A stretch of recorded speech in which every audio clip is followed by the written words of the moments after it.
नमस्कार, welcome back.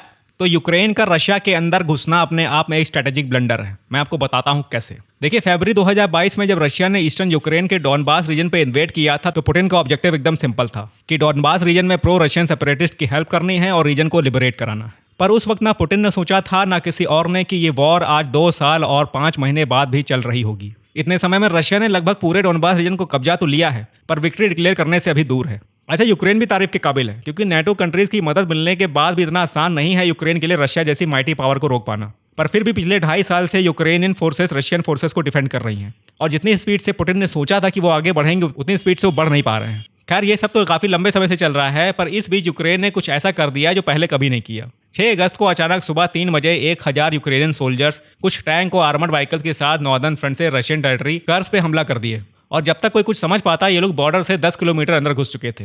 Russia की first line of defence इस एलिमेंट ऑफ सरप्राइज को समझ नहीं पाई, इसलिए जैसे जैसे ये लोग आगे बढ़ते रहे, वैसे वैसे रशियन सोल्जर्स इनके सामने सरेंडर करते रहे।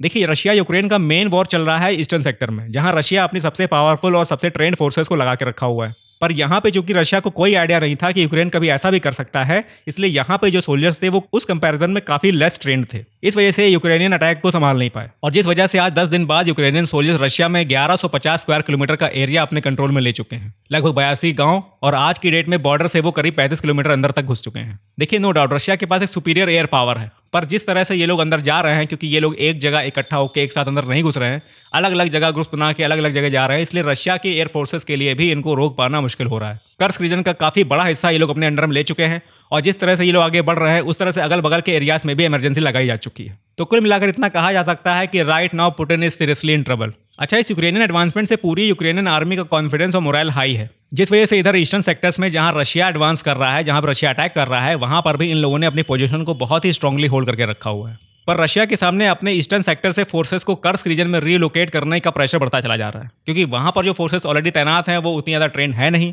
और जितनी भी ट्रेंड फोर्सेस रशिया की हैं वो यहाँ ईस्टर्न सेक्टर में लगी हुई हैं। तो अगर पुतिन को वहां उस एरिया में कॉम्बैट करना है, तो इस एरिया से फोर्सेस को रिलोकेट करके वहां लेके जाना ही पड़ेगा, और शायद यूक्रेन का इमीडिएट ऑब्जेक्टिव यही था। मैं यहाँ पे इमीडिएट इसलिए बोल रहा हूँ क्योंकि यहाँ पे ऑब्जेक्टिव बहुत सारे हो सकते हैं।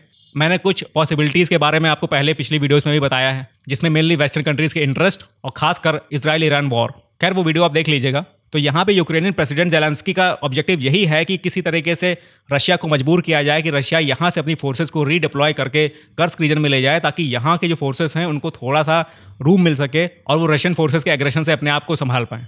ये आप सीधे शब्दों में ये कहो कि उन्हें संभलने का मौका मिल पाए। अच्छा, यूक्रेन के स्मार्ट टेक्टिकल मूव से रशियन पॉपुलेशन में डर का माहौल है, क्योंकि अभी तक जो वॉर यूक्रेन के अंदर हो रही थी वो अब रशिया के अंदर होने लगी है। तो जो उनको दूर से देखने में अच्छा लग रहा था, आज वो उनके ऊपर बीत रहा है। गांव के गांव खाली कराए जा रहे हैं। वर्ल्ड वॉर 2 के बाद ये ऐसा पहली बार हो रहा है जो उनको इस तरह का माहौल फेस करना पड़ रहा है, और ये अपने आप में बहुत ज़्यादा भयानक सिचुएशन है। अब इसको ऐसे समझ लो कि आपको अगर रातों रात ये कहा जाए कि यहाँ पे अटैक होने वाला है और आपको रातों रात अपने वैल्यूएबल चीज़ों को लेके तुरंत निकलना है यहाँ से, तो आप ये समझ लीजिए आपको 1 घंटे का या 2 घंटे का टाइम मिले, तो उस केस में आप क्या रखोगे क्या नहीं रखोगे, इस चीज़ को आप जब तक समझोगे तब तक वो टाइम निकल जाएगा। तो कुछ ऐसी ही सिचुएशन इस समय रशिया के उन एरियाज में है जहाँ पे यूक्रेनियन सोल्जर्स आगे एडवांस कर रहे हैं। अच्छा, यहाँ पे यूक्रेन की स्ट्रेटजी ये भी है कि ऐसे में अगर रशिया सीजफायर या कॉम्प्रोमाइज़ करने के लिए तैयार होता है, तो यूक्रेन नेगोशिएशन करने के लिए एक बेटर पोजीशन पर हो, कि अगर एक तरफ रशिया ने यूक्रेन की जमीन पर अपनी पकड़ बना रखी है, तो उधर यूक्रेन के पास भी रशिया की कुछ जमीन है।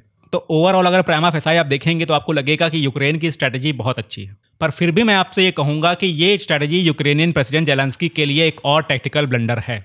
मैं आपको समझाता हूँ कैसे। देखिए, सबसे पहले यूक्रेनियन फोर्सेस जो इस वक्त रशिया के अंदर हैं वो लिमिटेड हैं, जिनके ऊपर लगातार रशिया एयर स्ट्राइक्स कर रहा है। तो जो हैं उसमें भी कुछ लोग तो कम हो ही गए होंगे, सप्लाईज भी वो अपने साथ लिमिटेड लेके निकले होंगे। तो इन लिमिटेड सोल्जर्स और सप्लाईज के साथ वो ज़्यादा दिन तक सर्वाइव नहीं कर सकते, और चूंकि हमें मालूम है कि यूक्रेन के पास ओवरऑल सप्लाईज की कमी है, तो ऐसे में अगर वो लोग रीइंफोर्समेंट पहुंचाते हैं, तो उस रीइंफोर्समेंट का जो शेयर है वो कहीं ना कहीं ईस्टर्न सेक्टर में जो यूक्रेन ने पोजीशन ले रखी है वहां से निकल के जाएगा।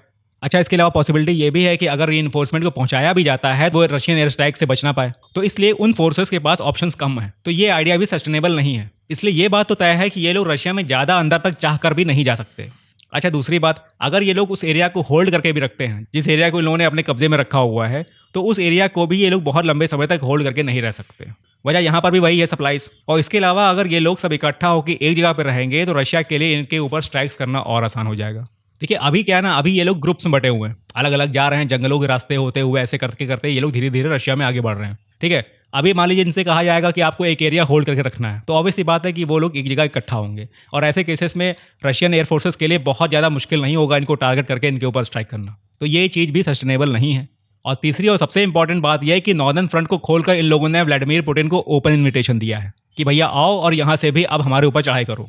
देखिए, रशिया का मेन ऑब्जेक्टिव था कि डोनबास रीजन को रशिया में मिला लेना, उसको लिबरेट करा लेना, और पुतिन ने कभी ये इंटेंशन जताई नहीं कि उनको पूरे यूक्रेन पे कब्जा करना है, इसलिए ये वॉर लिमिटेड ही था। लेकिन अब जब इन्होंने नॉर्दर्न फ्रंट को खोल दिया है तो बहुत ज़्यादा मुश्किल नहीं होगा कि रशियन आर्मी इनको वहाँ से खदेड़ते खदेड़ते आके नॉर्दर्न सेक्टर से आगे बढ़ जाए और वहाँ से भी यूक्रेन के ऊपर चढ़ाई कर दे। तो इस पूरे सिनेरियो को अगर हम हॉलिस्टिकली देखते हैं तो मैं यही कहूँगा कि प्रेसिडेंट ज़ेलेंस्की का ये एक बहुत बड़ा स्ट्रेटेजिक ब्लंडर है।